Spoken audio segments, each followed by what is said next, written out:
lagi ngerti dewa ampuh ya nang kene iki. Dhek ngantem aku plak-plek mumet tak ampet kok bareng tak bales kok. Rasane tangan iki kaya temomo ning dodone kok. Kaya ora kena wah jan nyemelangi tenan iki. Nek nganti engko aku tak tinggal mati terus anakku piye? Nek bojoku dipsida dipek tanggaku tenan. Anakku ngrekoso iki mlebu panti asuhan malah wis ora kopen iki nek ora mulih nang Madyapada ndrawasi tenan iki. Wis suwe, Mas. Ya sawetara. Rada mriki? Ya. Dodo medun? Mesti kena. Masa? Tenan. Aku ora tau ngapusi. Yakin? Yakin. Ku anggere ngapusi titenono wae. Sembah karo diantem nggon weteng medun. Antemen sak banter-bantere. Langsung dekem Bathara Indra tak du garse karo garesku. Menang endi? Menang kono e. Lho. Garesku mlentrung. Aku jenengane gares empuk kok didu ora. Pun matur nuwun nggih. Ya. Wis. Saniki ngantem weteng medun. Wah, antem nggon terminal. Ora jebol, ora mules wetengmu aja dundang Bagong. Mangkatku mati dereng aku. Gundul. Sar dhuwur. Blendis kabeh kaya ngene iki jan wis. Wah, wis kula tak golek kanu sik, tak golek gombal. Ya kono. Ndak di sini-sini kula ora. Ya wis kono ganti sik. Heeh, wis ora kateng raketang nganggo kacu tak tutupan. Tak buntele men kaya lemper.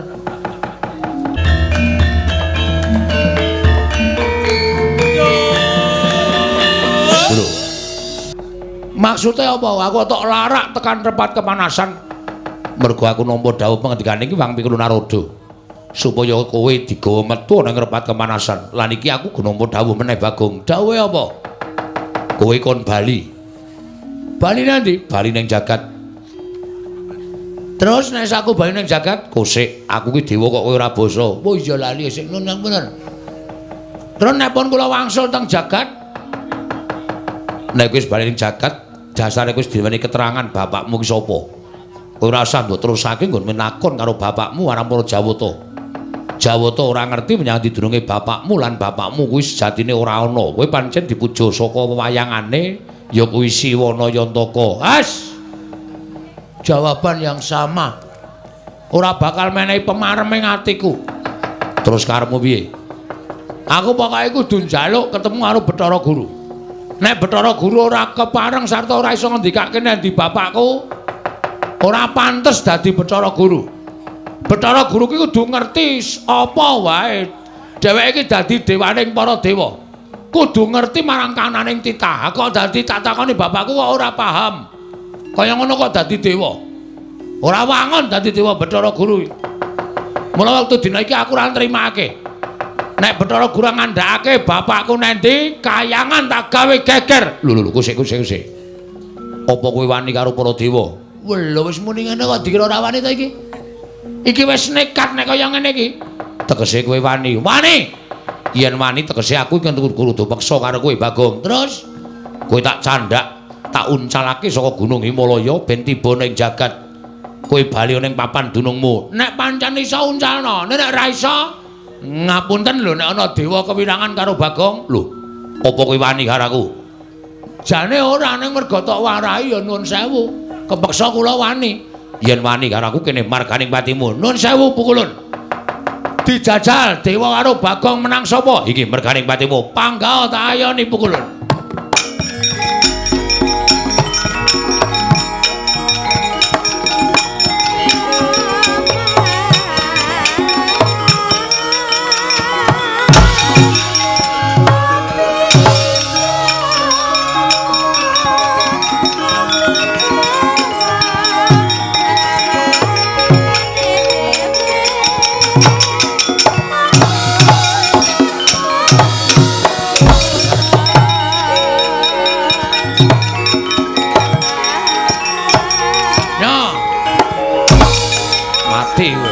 Lara tenan iki.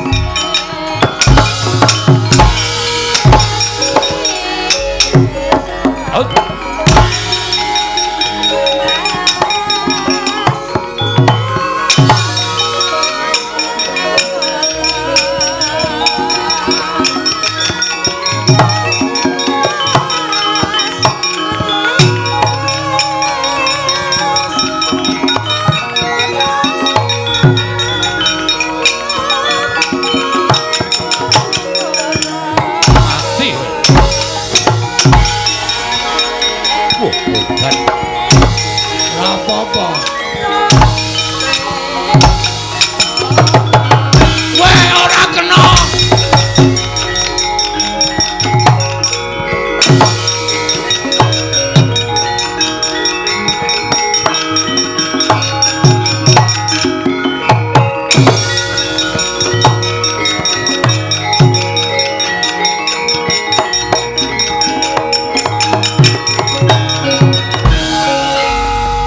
Lah iki aku lagi ngerti dewa ampuh ya nang kene iki. Dhek ngantem aku plak-plek mumet tak ampet kok bareng tak bales kok. Rasane tangan iki kaya temomo ning dodone kok. Kaya ora kena kaya kena. Wah, jan nyemelangi tenan iki. Mudar tenan iki aku dikeroyok dewa tenan. Rekake ngono ya arep dadi cah kendel, dadi arep kepengin goleki bapak. Nek kaya ngene iki sapa sing arep tak sambati? Ndara Antasena ya minggat. Ora ketok. Bareng kahanan kaya ngene kok sak penake dhewe lunga tanpa pamit. Wis modar yem aku. Rekake goleki bapak malah Sarapati nang kene. Mongko Bathara Indra ngoyak-oyak aku kaya ngono kae mesti. Kae urung ngetokke Jaya Kawijayan Aji guna kasantikan. Nek nganti ngentokke Aji Jaya Kawijayan mati tenan nang kene aku anakku isih cilik-cilik. Nek nganti engko aku tak tinggal mati terus anakku piye? Nek bojoku dipsida dipek tanggaku tenan. Anakku ngrekoso iki mlebu panti asuhan malah wis ora kopen iki nek ora mulih nang Madyapada ndrawasi tenan iki. Wis suwe, Mas. Ya sawetara. Rada mriki? Ya. Ngopo kok bingung? Ngopo bingung? Semene iki nek ndombani ora ngono kuwi. Ngono kuwi piye? Sing ngakon munggane kayangan aku sapa? Aku. Sing ngakon takon dewa tentang bapakku sapa? Aku. Ha kok kowe malah ora ketok? Aku ngiyup saka repat kepanasan. Mergo panase repat kepanasan kuwi pancen gilani. Yen ora kuat mesti bakal tekaning pati. Terus aku ngopo mlayu-mlayu? Diantemi dewa ya aku. Diantemi dewa sapa? Bathara Indra. Ambok diwales diantem. Nek iso tak wales ket mau-mau. Ora iso. Tak tonya ora kenang, tak antem ora kena, tak tabok ora kena. Kaya ana tamenge dewa-dewa ki. Kowe iki nek goblok aja dienggo dhewe. Nek goblok takon karo wong pinter. Ha nek tak takon sampean, carane ngantem piye? Carane ngantem ana. Carane piye? Dewa ki keringkiane siji. Keringkiane disembah ping 3. Tur ling ngantem aja nggon dodo munggah ning dodo medun. Dodo medun? Mesti kena. Masa? Tenan. Aku ora tau ngapusi. Yakin? Yakin. Ku anggere ngapusi titenono wae. Sembah karo diantem nggon weteng medun. Antemen sak banter-bantere. Mesti kena. Ning nek kowe ngantem kene munggah ora kena wong titah warwan teranyak karo dewa. Nek nganti omonganku iki ngomrucut, aja diundang Antasena. Wah, undang Panija kowe. Ya. Tenan titenono. Mangkat saiki, mangkat to ning nganti ngapusi nucu aku go. Nggih, takon Jawa. Ngono.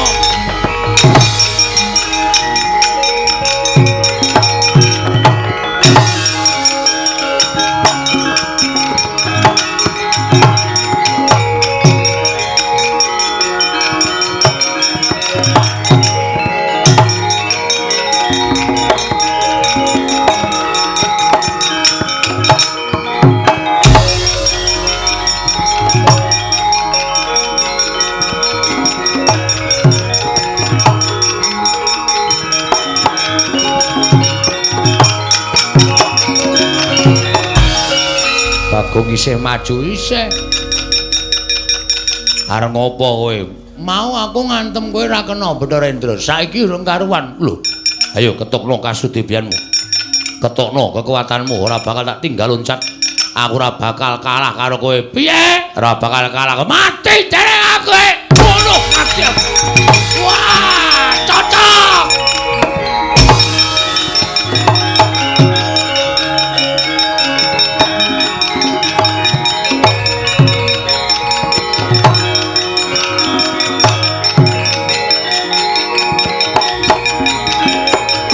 Waduh, mati ya. Ayo sambat kowe. Ayo adu gares. Jare.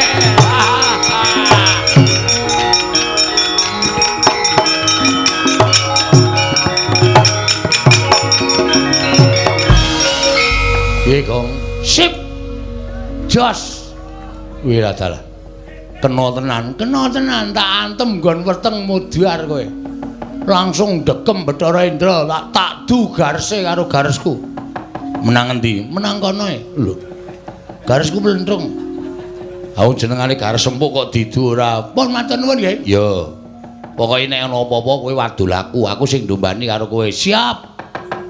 Nek ana dewa sing ngentokke pengabaran kowe ora usah wedi. Kowe matur karo aku. Oke. Wah, seneng aku ngejak sampeyan ora lunga lho. Ora. Wah, lunga titenono kowe. Ndombani wong kok lunga, maju terus. Pokoke nganti ketemu karo Bathara Guru. Bathara Guru nek iso ngandhake bapakmu nendi, ngamuk. Wong kowe iki wong kok ora ndek bapak iki ora mungkin. Kowe iki titah swantah mesti duwe wong tuwa. Nggih, matur sembah nuwun. Ayo, Amo Suramrata ndi dewane tunggale negara yo.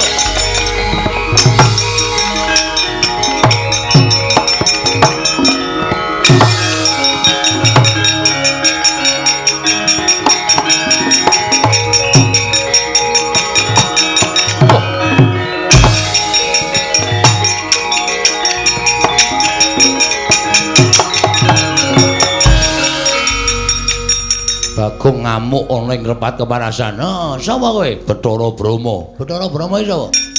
Dewaning geni. Dewaning geni? Ya, ora cedak-cedak pom bensin lho, ora. Kobong kok pom bensin ora. Dewaning geni Bathara Brahma arep ngopo? Nundung karo kowe. Nundung karo aku dasar Pranyata. Bathara Indra wae kalah karo aku apa meneh kowe, Mo Brahma. Ayo aku ngerti pengapesaning para dewa. Ayo jajal. Ene merganing patimu. Wow!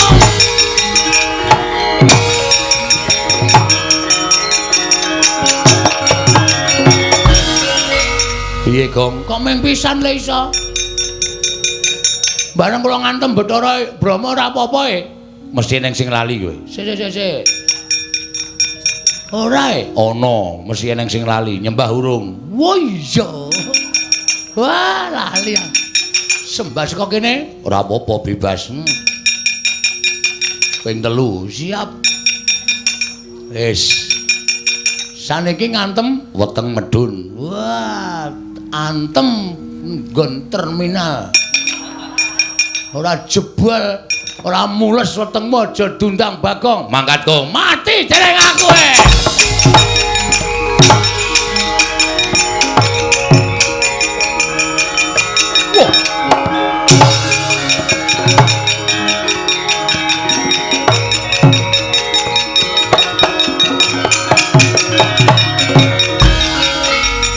Dalah ampuh tenan kowe, ampuh ngungkuli pil pokoke. Lho kok ngungkuli pil iki ya ampuh, aku ya ampuh. Mati dening aku. Ayo, kowe arep ngejak apa Bathara Brahma? Ora iso ngantem Bathara Brahma. Sing kandha sapa? Ora bakal iso ngantem Bathara. Sing kandha sapa? Ngati-ati, ngampet sik kowe. Waduh, mati aku. Waduh. Modar kowe.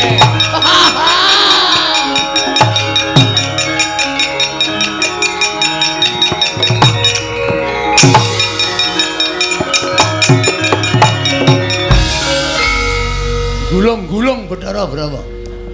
Tuantem nggon apa? Nggon kene. Ben sisan kaya nggon vital sisan. Kira-kira mati ya ben mati dewa ora iso mati. Ora iso. Arep wong gulung-gulung kaya ngono kae iki ngrasake lara tok. Kanggo ngetokke geni, kowe nek ora ngati-ati kobong lho, Gong. Hah? Ngetokke geni.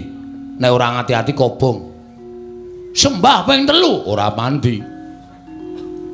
Dodo medun, dodone geni nggon endi? Wah iya. Kae dewaning geni, kae biasane Bathara Brahma iki nek nesu ngetokke geni, ngobong mungsuhe. Wis iki piye iki? Tanggung jawabmu no, Sina. Piye iki aku nek kanane kaya ngene iki? Ora usah kuwatir, ngejak aku iki mesti duwe penemu. Terus kowe engko nek kobong ora bakal ngrasake panas. Kok iso? Aku tak mancing ning awakmu. Nang kene? Sedeng po? Sedeng, aku nganggo badan sukma mancing ning awakmu. Rasa kuwatir. Pun, kewon. Yo, metu ngendi? Metu cangkem po? Sedeng ora iki? Ora sedeng. Apa kene? Kene ciut ning sok amba barang. Moh. Mambu. Wah. Tak sabune. Kowe ngampet ambegan. Ngampet ambegan. Ngono kuwi engko aku tak mlebu dhewe ning awakmu. Nek kowe klebon aku, kowe diobong ora apa-apa, disuduk ora apa-apa, dibacok ora apa-apa. Aku tak mapan ning awakmu dina iki. Dadi engko nek kowe dipobong karo Bathara Brahma iki ora bakal piye-piye awakmu. Wis yo aku tak mlebu yo. Nek aku mlebu ning awakmu mesti kowe ora bakal dadi wong ringkene, dadi wong sekti. Selak modar. Le ngampet ket mau ora gek mlebu-mlebu kowe wis. Yo. Yo.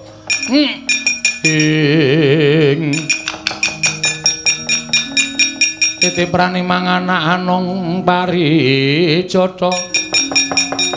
Mbak lumembak lamun mambeng lirumbak ing samudra angra. Gong nun wis. Sampeyan teng pundi? Aku ning awakmu. Lho. Wedane. Kok ora mbrenjol ya? Ora. Mergo aku alusan. Alusan? Iya. Mergo aku dadi badan alus. Terus kekuatane kowe dadi wong digdaya.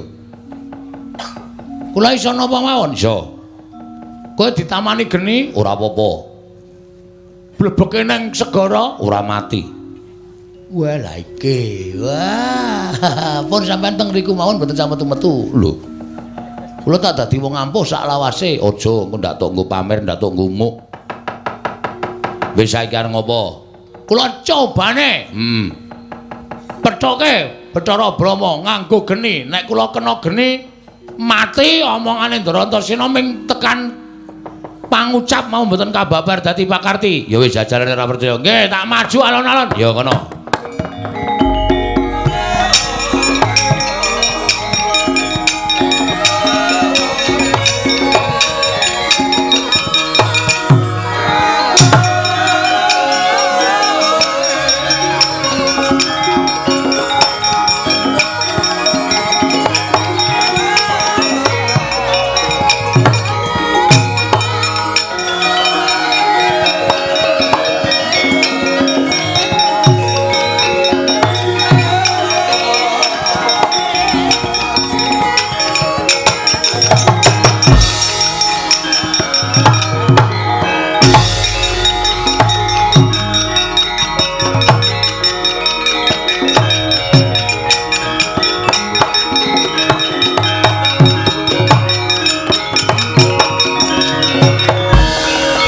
Suwaning jajalan Bagong wani gendak sikara karo Bathara Brahma. Mirang-mirangke Bathara Brahma. Bagong, aku mentala karo kowe. Tibane daya kekuwataning Bathara Brahma, ora kobong awakmu aja tundang Bathara Brahma keparat.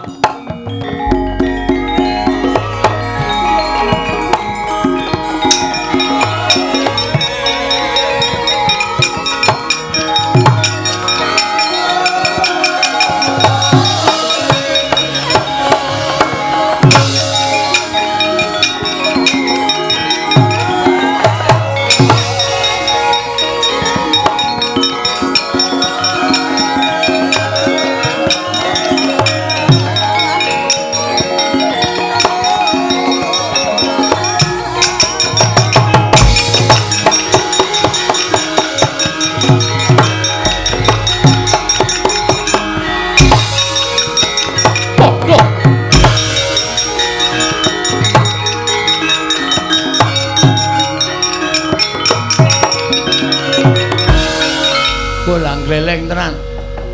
Kobong gedene ra jamak-jamak sak lumbung paribasane kok aku ora ngrasake panas. Kok aku ora ngrasake kobong ya. Waduh, waduh. Wah, lah Antasena ngapusi. Ngopo, Gong? Ngopo? Sing ra kobong ming awakku kathokku entek. Asem bareng kaget mak klawer ngono. Tak kira nek kolor bulwah cilaka iki.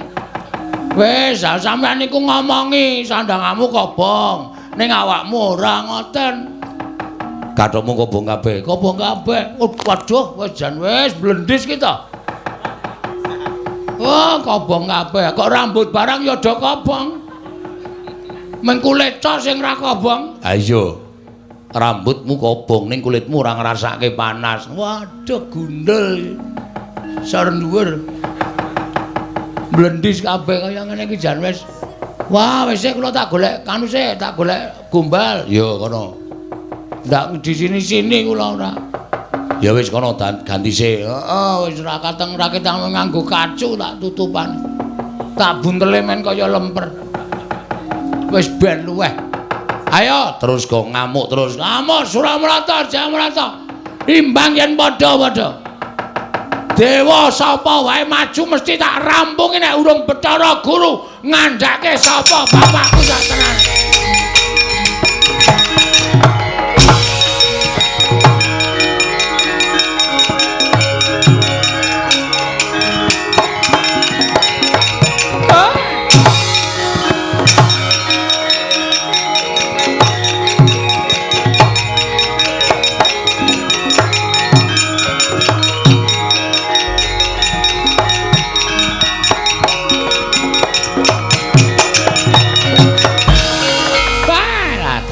Kencang warudayang pak pong. Bu bolong kali codhe sapa sing gawe lha kok dadi kaya ngono kanane Bagong. Ngamuk punggung. Suratamta Nirbaya Nirwikara kabeh para Jawata padha bubar sarsaran ora karu-karuan. Di ngatos-atos liti monggo mlajar mawon, Di.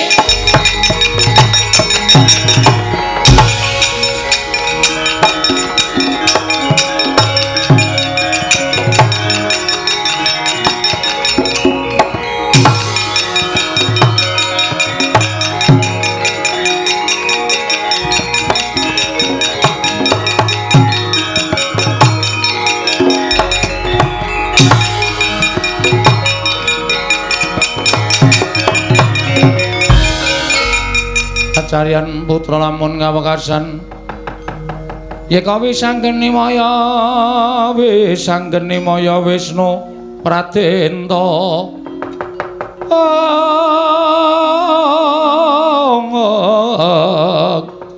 wisanggeni maya Wisnu Pratenta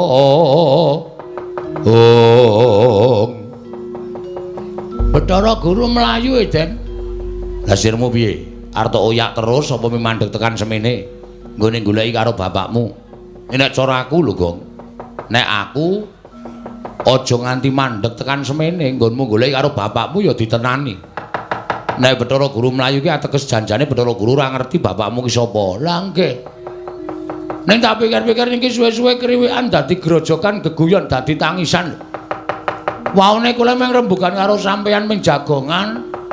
Perkara bapak lah kok dadi sampean tok netangi pepinginaning ati kula supaya takon bapak kula teng pundi. Monggo jenengan terus ngojo-ojohi kula munggah teng kayangan kula ya manut. Lah iya. Lah nyatane wis tekan semene, Gong. Ibarate wong nyabrang ana ing kali kuwi maju ya teles, mundur ya teles. Ora nek tumrap aku ya maju sisan. Ning nek nganti mengko ndara-ndara Pandhawa ngerti, wis ora sawedi. Ditekati pancen ndoro-ndoromu Pandhawa utawa wong tuaku Pandhawa arep melu-melu katutke sisan.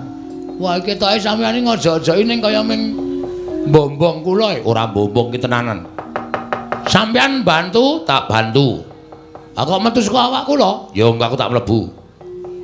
Sampeyan mlebu nek kula ketemu sapa-sapa niku dadine gedhe ati kula. Kula ora wedi karo sapa-sapa. Ya wis aku tak mlebu Bathara Guru Daya. Lah ora ngono malah mlebu metu ora jelas ora.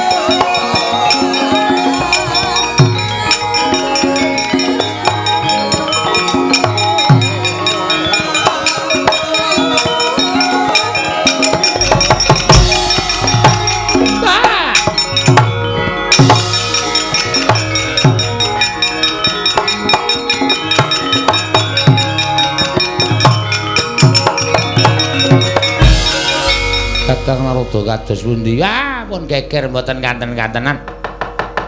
Ah wujude we Bagong, jenenge we Bagong, wong dugal kewarisan wong sak kepenake dhewe. Kula utawi para widodara widodari ingkang samya ngunduraken dhateng pun Bagong mboten saged kelampahan. Para dewa-dewa sami katriwandan nungsang puyang numbuk bentus lampahipun. Inggih Kakang Narada lajeng keparingipun kados pundi? Nyatanipun panjenengan sampun boten saged ngaturaken sinten tiyang sepuhipun Bagong. Lajeng keparingipun Kakang Narada menapa kula kedah mlajar saking kayangan. Ah, nek boten mlayu kewirangan lho, Di. Nek boten mlayu panjenengan badhe kewirangan. Lajeng mlajar wonten pundi? Janaloka kemawon. Sowan dhateng sinten? Ah, Bagong menika abdipun para Pandhawa. Pandhawa dilapori nek Bagong kurang ajar mesti kemawon Bagong badhe nampi pidana saking para Pandhawa, Di. Monggo Kakang.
Busa uyon ayung yon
Kembang popong terate bang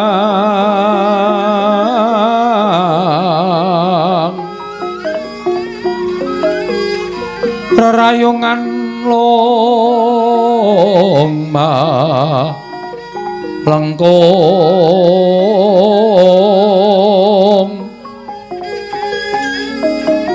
tumalong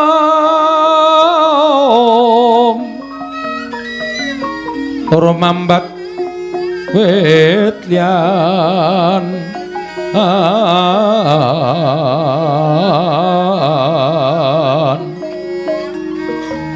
wis kang mawur raras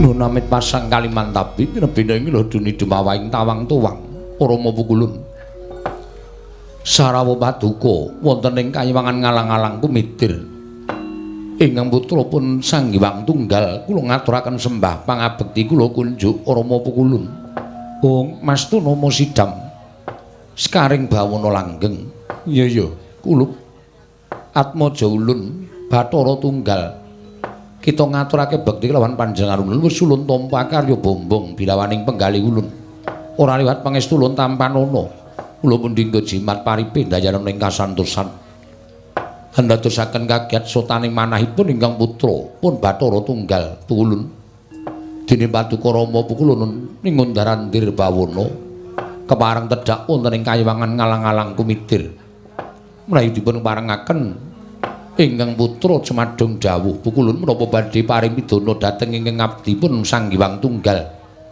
upami Paduka Pukulun badhe paring pidendhan dosa menapa ing kula sandhang kula mboten badhe suwala waton Paduka Pukulun tedhakaken dawuh pangandikan lepat kula mapan wonten ing pundi nanging menawi Paduka Kanjeng Rama Pukulun badhe paring kanugrahan dhateng ingkang putra pun Sang Hyang Tunggal Lajeng lelabetan menapa ingkang sampun kula tindakaken pukulun.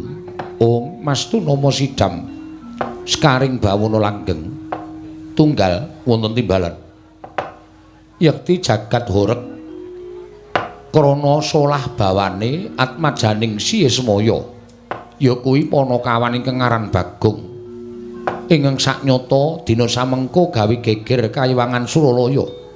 Satemahat Majakita Manikmaya mboya bisa nanggulangi kelawan apa kang dadi pangamuking Bagong krana pamuthaing Panakawan siji iki. Menapa pamuthaipun Bagong ngantos ngamuk wonten ing kayiwangan Suralaya pukulun. Tanana kejaba mung nggone meri kelawan kadang-kadange ingkang wis kasembadan ketemu kelawan wong tuwane. Monggo tumuli Bagong mutah sowan ana ing kayiwangan nyuwun priksa kelawan Si Manikmaya Yat Majakita. Sapa wong tuane Bagong?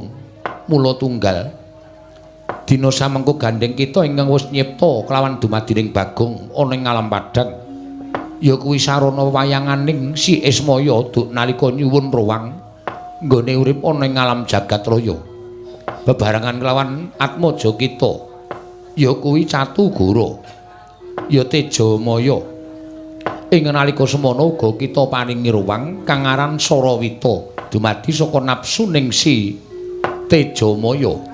Mekaten pukulun. Ayo nganti jagat iki geger kelawan kahanane Bagong.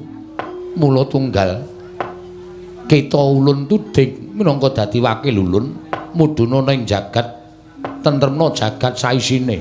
Bagong tuduhna sapa ta sejatine lan supaya marem pikire yen Kimboya kita ingkang paring dawuh sarta mboya kita ingkang nuturi kelawan Bagong ndak kira Bagong ora bakal mendho kamurkane. Mula kang sangka kuwi gandeng kita ingkang nyipta kelawan Bagong tuturna apa sejatine dumadining Bagong supaya lega atine Panakawan atmajaning Siesmaya mau Sang Hyang Tunggal.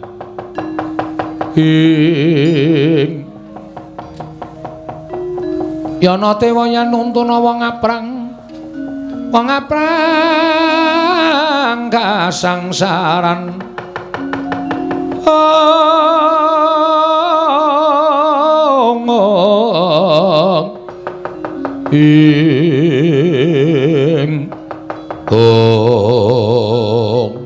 pukulun semban kula Rama pukulun pengayoman kula menawi tela dawuh pangandika paduka mekaten kula mboten badhe selak dinten sak mangke kula badhe anilar dhateng alang-alang kumitir tedhak wonten ing Madyapada anyerep dhateng kamurkanipun Panakawan Bagong ing sayekti ingkang putra pun Sang Hyang Tunggal ingkang nyipta dumados ing Bagong wonten ing alam padhang.